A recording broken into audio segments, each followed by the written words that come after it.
प्रिय भक्तों, नमस्कार। आज मैं आपको एक ऐसी अद्भुत और चमत्कारिक कथा सुनाने जा रहा हूं जिसे सुनने मात्र से आपके जीवन की सभी बाधाएं दूर हो जाएंगी और आपके भाग्य के द्वार खुल जाएंगे।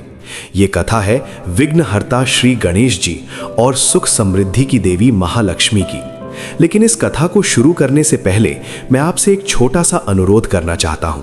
ये कथा इतनी प्रभावशाली है कि अगर आप इसे पूरे मन और श्रद्धा से सुनेंगे तो आपकी हर मनोकामना पूर्ण होगी। इसलिए कृपया इस वीडियो को लाइक करें, क्योंकि आपका एक लाइक ही इस पवित्र कथा को और अधिक लोगों तक पहुंचाने में मदद करेगा। साथ ही हमारे चैनल को सब्सक्राइब भी कर लें। हमें आपके साथ की आवश्यकता है ताकि हम आपके लिए ऐसी ही भक्ति से जुड़ी कथा लाते रहें। तो देर किस बात की, वीडियो को लाइक करें और इस दिव्य कथा का रसपान करने के लिए तैयार हो जाएं। बहुत समय पहले की बात है। कैलाश पर्वत पर भगवान शिव और माता पार्वती आनंद पूर्वक निवास करते थे। एक दिन माता पार्वती स्नान के लिए जा रही थीं, तब उन्होंने सोचा कि स्नान के समय द्वार पर कोई पहरेदार होना चाहिए जो बिना बताए किसी को अंदर ना आने दे। उन्होंने अपनी माया से हल्दी के लेप से एक सुंदर बालक की रचना की और उसमें प्राण फूंक दिए। उस बालक का नाम रखा गया गणेश। माता पार्वती ने गणेश को आदेश दिया, पुत्र, तुम यहाँ द्वार पर पहरा दो। जब तक मैं स्नान करके ना आ जाऊं, किसी को भी अंदर प्रवेश मत करने देना। गणेश ने माता की आज्ञा का पालन करना शुरू कर दिया। वो बड़ी ही निष्ठा से द्वार पर खड़े हो गए। कुछ समय बाद भगवान शिव वहां आ पहुंचे। वे भीतर जाने लगे तो गणेश ने उन्हें रोक दिया। शिवजी ने कहा, बालक, मैं यहीं का रहने वाला हूं, मुझे अंदर जाने दो।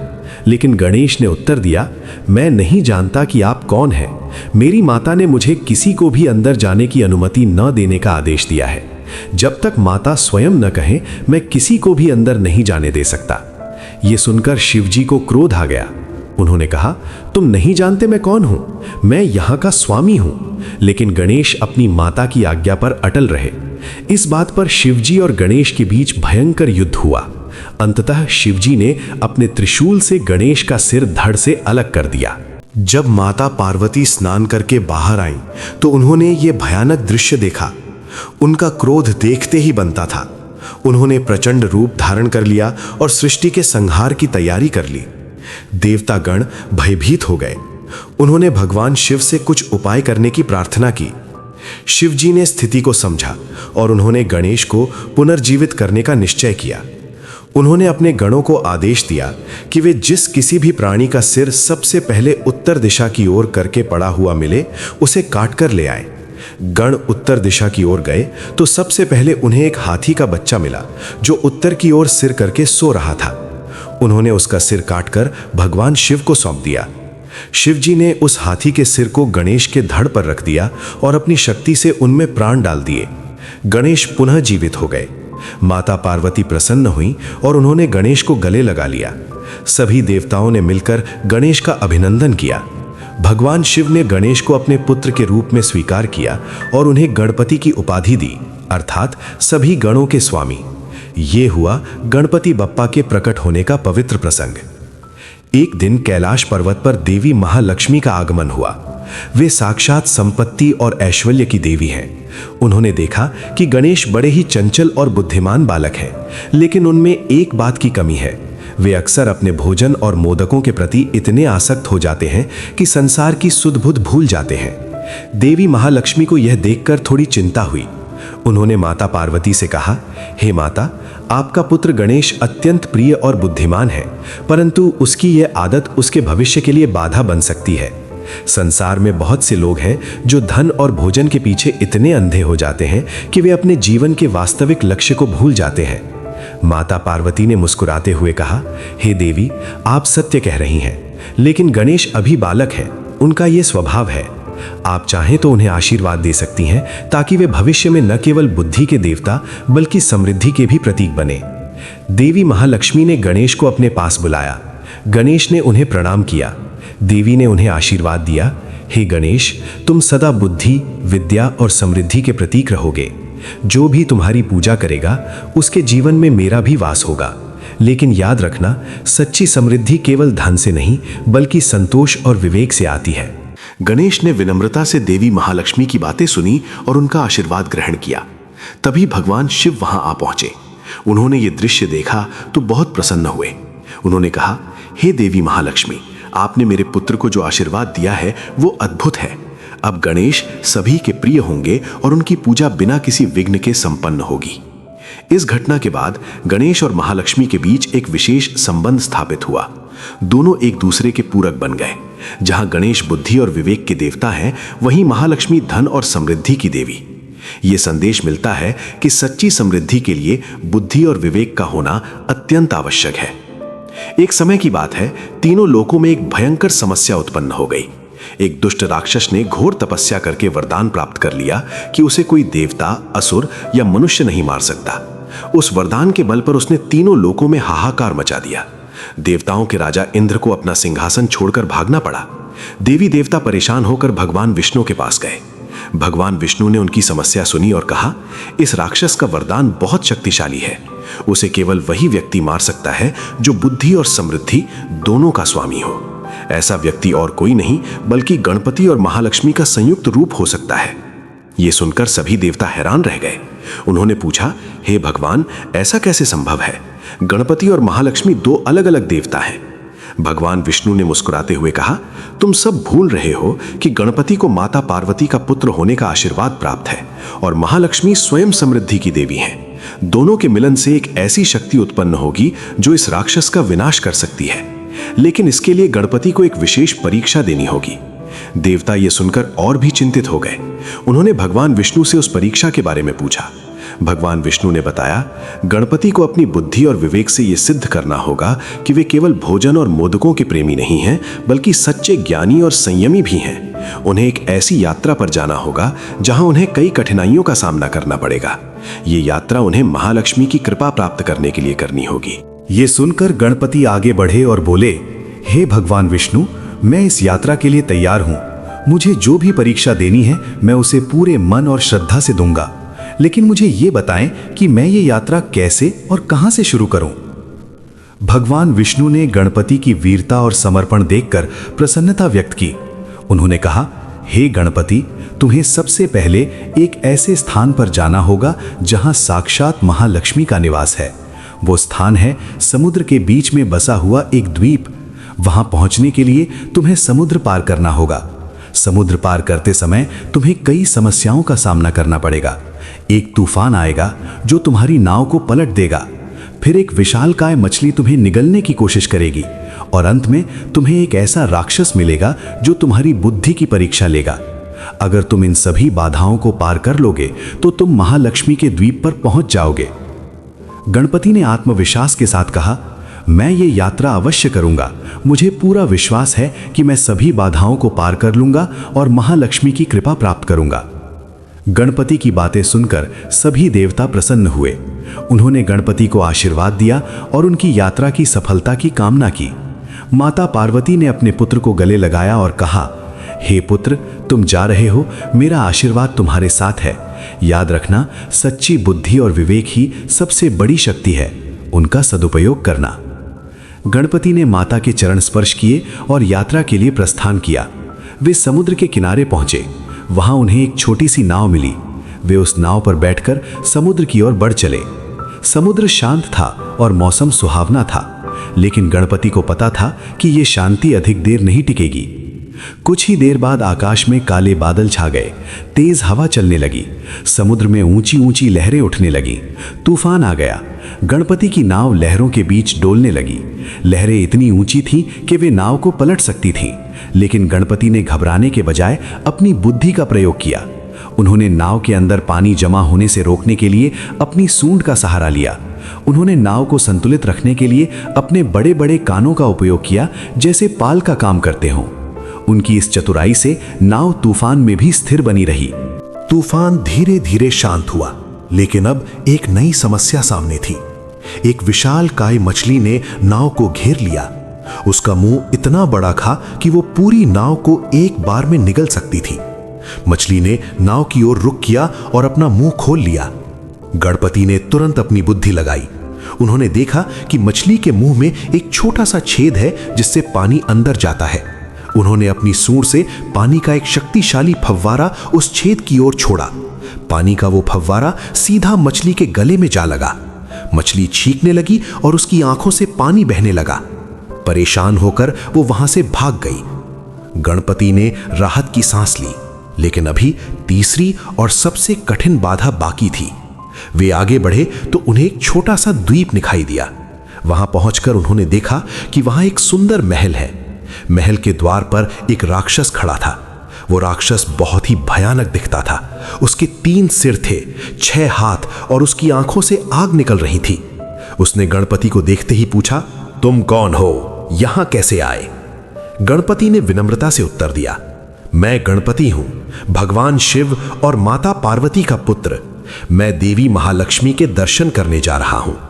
राक्षस ने जोर से हंसते हुए कहा, महालक्ष्मी के दर्शन, बड़ी हंसी आती है। पहले मुझे हराना होगा, लेकिन मैं तुम्हें एक मौका देता हूं।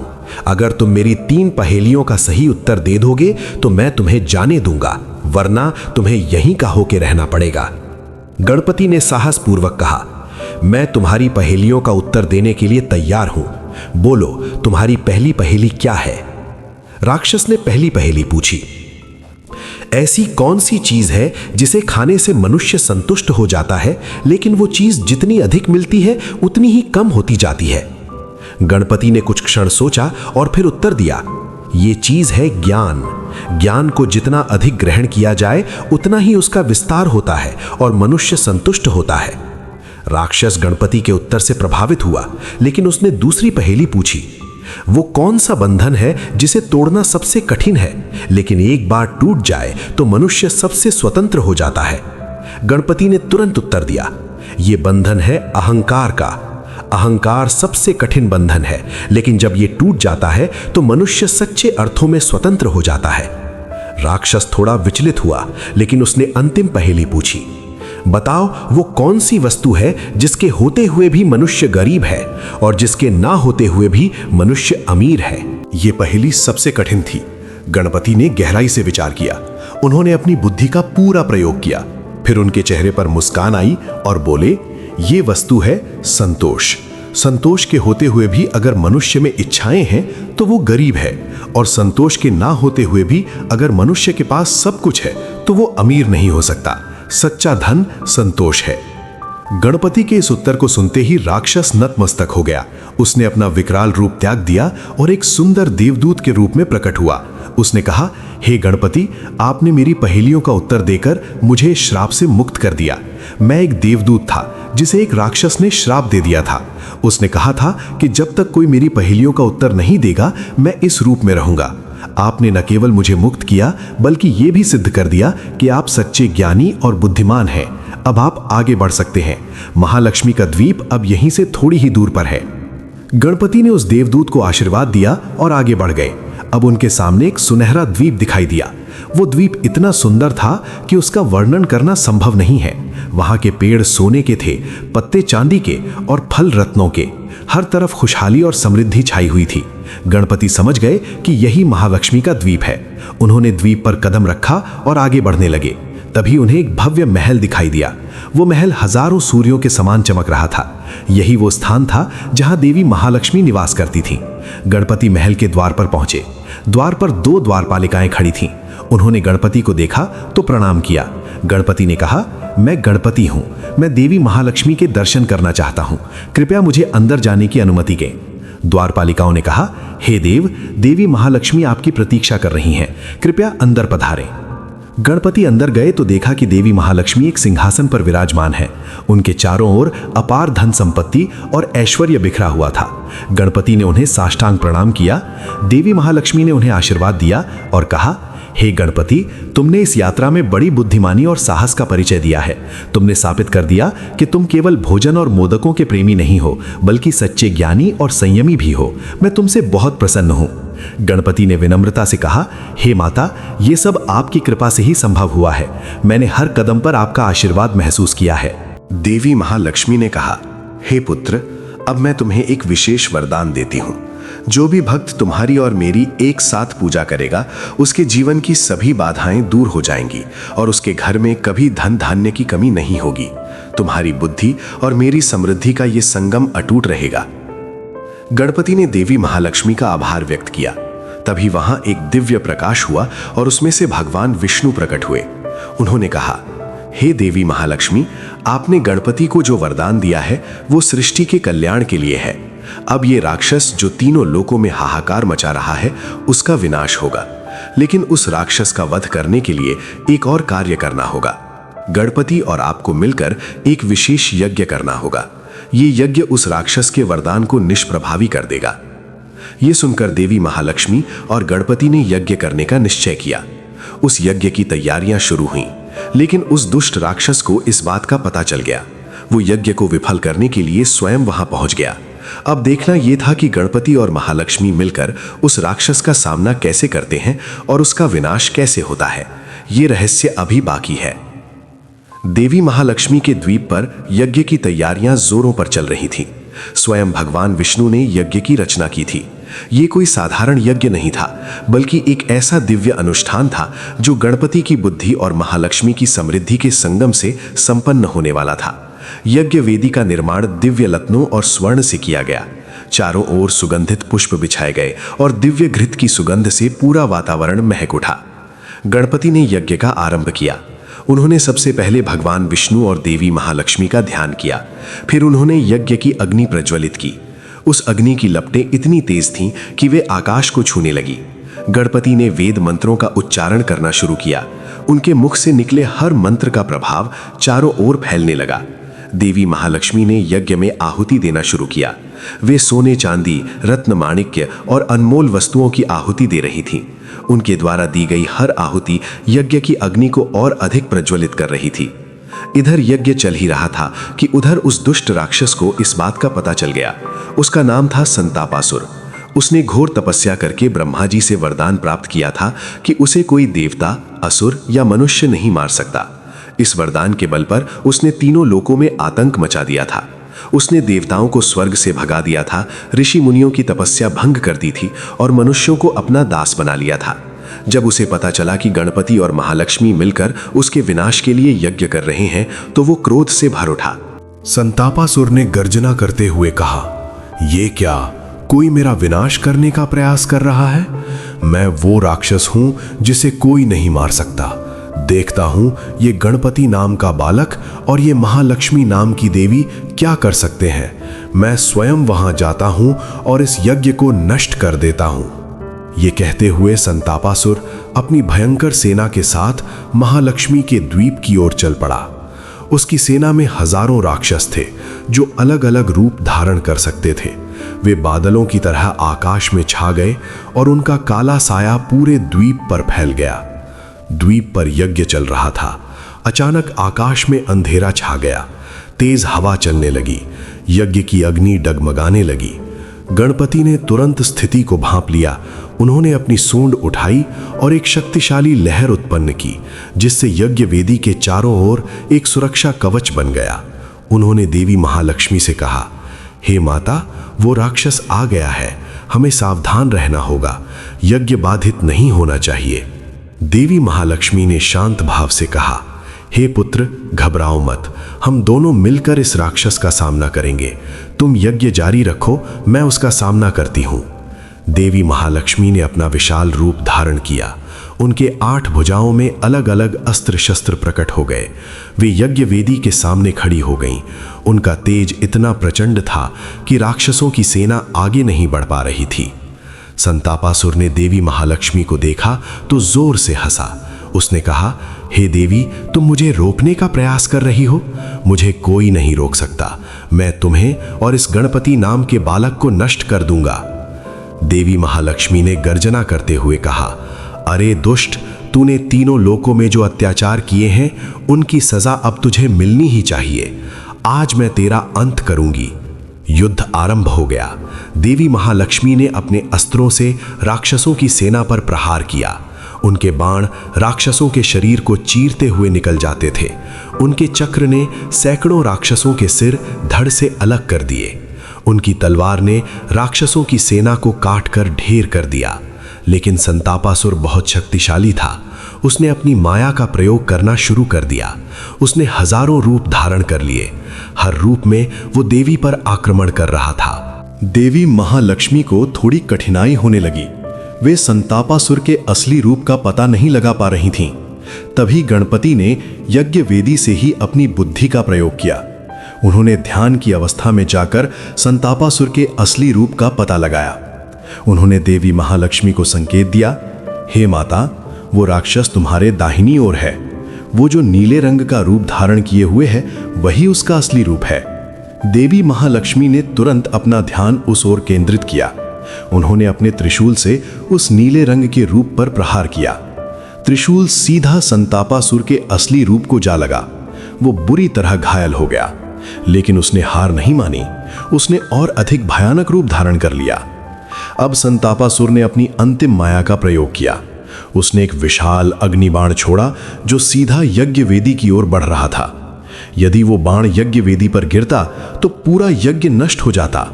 गणपति ने यह देखा तो वे तुरंत अपने स्थान से उठे।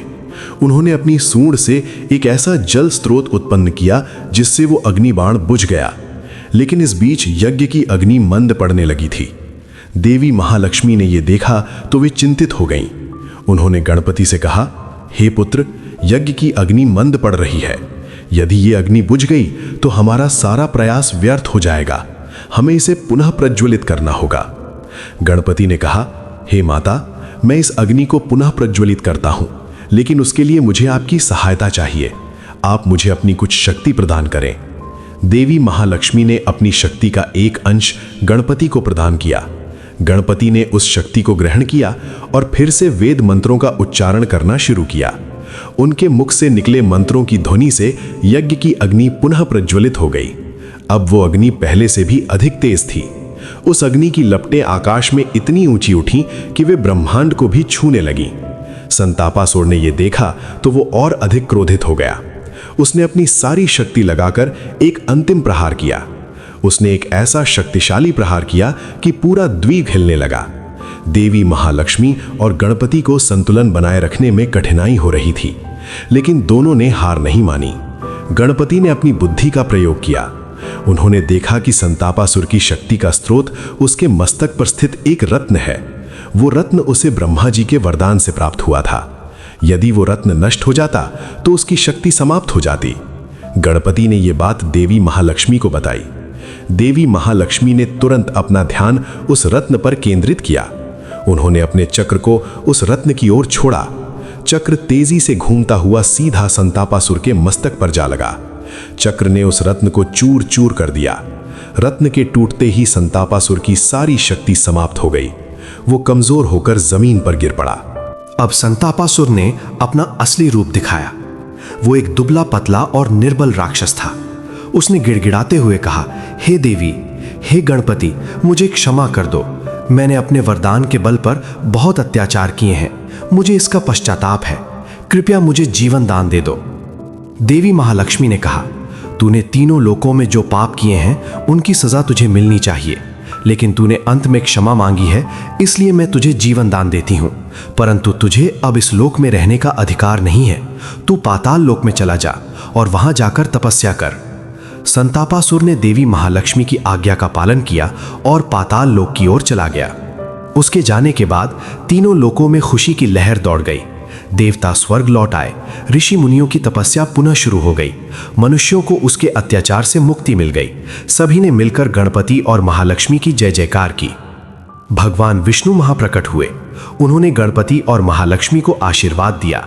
उन्होंने कहा, हे देवी महालक्ष्मी, हे गणपति, आप दोनों ने मिलकर इस राक्षस का वध नहीं किया, बल्कि उसे सुधारने का मार्ग दिखाया। यही सच्ची विजय है। आप दोनों के इस अद्भुत सहयोग ने यह सिद्ध कर दिया कि बुद्धि और समृद्धि का संगम कितना शक्तिशाली होता है। गणपति ने विनम्रता से कहा, हे भगवान, ये सब देवी महालक्ष्मी की कृपा से ही संभव हुआ है। उनके बिना मैं अकेला इस राक्षस का सामना नहीं कर सकता था। देवी महालक्ष्मी ने मुस्कुराते हुए कहा, हे पुत्र, तुमने भी अपनी बुद्धि से बहुत मदद की। तुम्हारे बिना मैं भी उसके असली रूप का पता नहीं लगा पाती। हम दोनों ने मिलकर जो किया वो अद्भुत है। भगवान विष्णु ने कहा, आज से ये नियम बन जाता है कि जो भी भक्त पहले गणपति की पूजा करेगा और फिर महालक्ष्मी की पूजा करेगा, उसके जीवन की सभी बाधाएं दूर हो जाएंगी और उसके घर में कभी धन धान्य की कमी नहीं होगी। गणपति बुद्धि के देवता हैं और महालक्ष्मी समृद्धि की देवी। दोनों की एक साथ पूजा का ये फल अटल रहेगा। ये सुनकर सभी देवताओं ने प्रसन्नता व्यक्त की।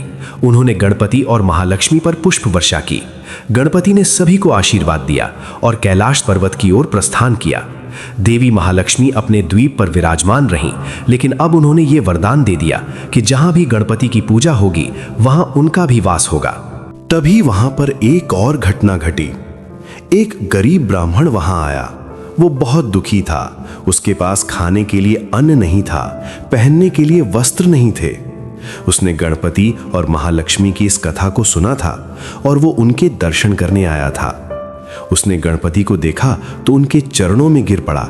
उसने कहा, हे गणपति, मैं बहुत दुखी हूं। मेरे जीवन में सुख समृद्धि का नामो निशान नहीं है। कृपया मुझे आशीर्वाद दें। गणपति ने उस ब्राह्मण की दीनहीन दशा देखी। उनका हृदय द्रवित हो गया। उन्होंने देवी महालक्ष्मी की ओर देखा। देवी महालक्ष्मी ने मुस्कुराते हुए कहा, हे पुत्र, यह तुम्हारा भक्त है, तुम इसे आशीर्वाद दो। मैं भी इसे आशीर्वाद देती हूं। गणपति ने उस ब्राह्मण से कहा, हे ब्राह्मण, तुम चिंता मत करो। आज से तुम्हारे जीवन की सभी परेशानियां दूर हो जाएंगी। तुम जाओ और मेरी और माता महालक्ष्मी की विधिवत पूजा करो। देखना, तुम्हारे घर में कभी किसी चीज की कमी नहीं होगी। ब्राह्मण ने गणपति की आज्ञा का पालन किया। उसने विधिवत पूजा की और देखते ही देखते उसके जीवन में चमत्कार होने लगे। उसके खेतों में फसल लहलहाने लगी। उसके घर में धन धान्य का भंडार भर गया। उसके बच्चे सुखी हो गए। वो ब्राह्मण इतना प्रसन्न हुआ कि उसने गणपति और महालक्ष्मी की कथा को हर जगह फैलाना शुरू कर दिया। जहां जहां ये कथा पहुंची, वहां वहां के लोगों के जीवन में सकारात्मक परिवर्तन आने लगे। धीरे धीरे ये कथा पूरे संसार में फैल गई। लोग समझ गए कि गणपति और महालक्ष्मी की एक साथ पूजा करने से कितना लाभ मिलता है। गणपति की बुद्धि और महालक्ष्मी की समृद्धि का यह संगम अटूट है। जिसके पास बुद्धि है वो समृद्धि को प्राप्त कर सकता है, और जिसके पास समृद्धि है उसे बुद्धि का सदुपयोग करना चाहिए। कैलाश पर्वत पर माता पार्वती और भगवान शिव अपने पुत्र गणेश की इस विजय से अत्यंत प्रसन्न थे। माता पार्वती ने गणेश को गले लगाया और कहा, हे पुत्र, तुमने न केवल अपनी बुद्धि का परिचय दिया, बल्कि ये भी सिद्ध कर दिया कि तुम सच्चे अर्थों में विघ्नहर्ता हो। तुमने संतापासुर के रूप में एक बड़े विघ्न को समाप्त किया है। भगवान शिव ने कहा, हे गणेश, आज से तुम्हारी पूजा सभी शुभ कार्यों से पहले की जाएगी। कोई भी कार्य बिना तुम्हारी पूजा के संपूर्ण नहीं माना जाएगा, और महालक्ष्मी के साथ तुम्हारा ये संबंध सदा बना रहेगा। इस प्रकार गणपति और महालक्ष्मी की यह अद्भुत कथा समाप्त होती है। इस कथा से हमें कई महत्वपूर्ण शिक्षाएं मिलती हैं। इस कथा से हमें यह शिक्षा मिलती है कि सच्ची सफलता के लिए बुद्धि और समृद्धि दोनों का होना आवश्यक है। केवल धन होने से कुछ नहीं होता, उसके सदुपयोग के लिए बुद्धि चाहिए। और केवल बुद्धि होने से भी कुछ नहीं होता, उसे कार्यान्वित करने के लिए साधनों की आवश्यकता होती है। गणपति और महालक्ष्मी का ये संगम हमें सिखाता है कि जीवन में संतुलन कितना महत्वपूर्ण है। दूसरी महत्वपूर्ण सीख ये है कि किसी भी समस्या का समाधान बुद्धि और संयम से किया जा सकता है। गणपति ने तूफान, मछली और राक्षस का सामना अपनी बुद्धि से किया, न कि केवल बल से।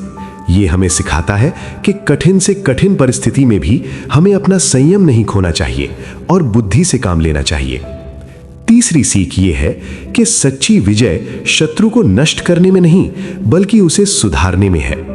गणपति और महालक्ष्मी ने संतापासुर को मारा नहीं, बल्कि उसे सुधरने का मौका दिया। यह हमें सिखाता है कि हमें क्षमाशील होना चाहिए और दूसरों को भी सुधरने का अवसर देना चाहिए।